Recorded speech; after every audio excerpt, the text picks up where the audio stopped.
খাবারটা যায় না।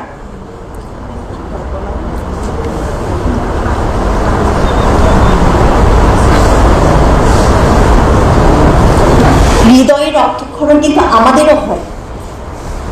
তো আমরা সেই বিবেকের তাড়না থেকে এসএমপি পুনা আজ এই সুবিধাবঞ্চিত মানুষগুলোর পাশে এসে দাঁড়িয়েছি।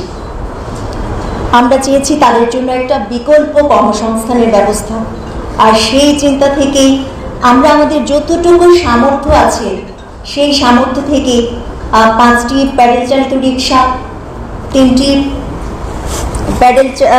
প্যাডেল চালিত ভ্যান এবং 2টি ফুডকার্ট বিতরণ করছে। আমাদের এই রিক্সা কার্যক্রম মানে রিক্সা বিতরণ কার্যক্রমের রেজিস্ট্রেশন সংক্রান্ত সকল কার্যক্রমগুলো আমাদের সিটি কর্পোরেশন থেকে খুব দ্রুত সময়ের মধ্যে সম্পন্ন করা হয়েছে। সেই জন্য আমি বিভাগীয় কমিশনার মহোদয় এবং সিটি কর্পোরেশনের প্রধান নির্বাহী কর্মকর্তাকে অশেষ ধন্যবাদ জানাচ্ছি।